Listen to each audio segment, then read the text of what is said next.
ಕನ್ಸಲ್ಲಿ ಏನ್ ಬಂದ್ರೆ ಒಳ್ಳೇದು ಏನ್ ಬಂದ್ರೆ ಕೆಟ್ಟದ್ದು ಅಂತ ನಾನ್ ನಿಮ್ಗೆ ಇವತ್ತು ತಿಳಿಸ್ತೀನಿ. ಜಾಗ್ರತೆಯಾಗಿ ಕೇಳಿಸ್ಕೊಳ್ಳಿ. ಮೊದಲನೇದು, ನಿಮ್ ಕನ್ಸಲ್ಲಿ ಏನಾದ್ರು ಹಾವು ಬರ್ತಿದ್ಯಾ? ಅದ್ರಲ್ಲಿ 2 ತರ ಇದೆ. ಒಂದ್ ಬಂದ್ರೆ ಒಳ್ಳೇದಾಗುತ್ತೆ, ಒಂದ್ ಬಂದ್ರೆ ಕೆಟ್ಟದಾಗುತ್ತೆ. ಒಳ್ಳೇದ್ ಯಾವ್ದಾಗುತ್ತೆ ಅಂತ ಅಂದ್ರೆ, ನಿಮ್ ಕನ್ಸಲ್ಲಿ ಏನಾದ್ರು ಕಪ್ಪು ಹಾವು ಬರ್ತಿದೆ ಅಂತ ಅಂದ್ರೆ ನಿಮ್ ಲೈಫ್ ಅಲ್ಲಿ ರೆಸ್ಪೆಕ್ಟ್ ಜಾಸ್ತಿ ಆಗುತ್ತೆ, ಹಾಗೆ ದುಡ್ಡು ಬರೋದು ಕೂಡ ಜಾಸ್ತಿ ಆಗುತ್ತೆ.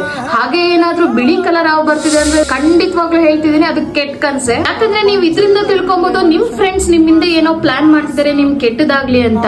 ಹಾಗೆ ಎರಡನೇದು, ನಿಮ್ ಕನ್ಸಲ್ಲಿ ಏನಾದ್ರು ದೇವ್ರು ಬರ್ತಿದೆ ಅಂತ ಅಂದ್ರೆ ದೇವ್ರು ನಿಮ್ನ ಕಾಪಾಡ್ತಿದ್ದಾನೆ, ಹಾಗೆ ನಿಮ್ಗೋಸ್ಕರ ಯಾವಾಗ್ಲೂ ಸದಾ ಇರ್ತಾನೆ ಅಂತ ಅರ್ಥ.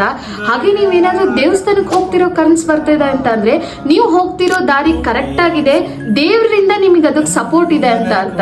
4ನೇದು, ನಿಮ್ ಕನ್ಸಲ್ಲಿ ಏನಾದ್ರೂ ಇಷ್ಟು ಚಿನ್ನ ಬರ್ತಿದೆ ಅಂತ ಅಂದ್ರೆ ಅದು ಖಂಡಿತವಾಗ್ಲೂ ಒಳ್ಳೆ ಕನ್ಸಲ್ಲ, ಅದು ತುಂಬಾ ಕೆಟ್ಟ ಕನ್ಸಿನ ಲಕ್ಷಣನೇ. ಇದೇ ತರ ನಿಮ್ಗೆ ಏನಾದ್ರೂ ವಿಚಿತ್ರ ಕನ್ಸ್ ಬರ್ತಿದೆ ಅಂತ ಅಂದ್ರೆ ಕಾಮೆಂಟ್ ಸೆಕ್ಷನ್ ಅಲ್ಲಿ ನಿಮ್ ಕಾಮೆಂಟ್ ನ ಡ್ರಾಪ್ ಮಾಡಿ, ಅದ್ರ ಮೇಲ್ಗಡೆ ಏನ್ ಅರ್ಥ ಅನ್ನೋದನ್ನ ನೆಕ್ಸ್ಟ್ ವಿಡಿಯೋದಲ್ಲಿ ತಿಳಿಸ್ತೀನಿ.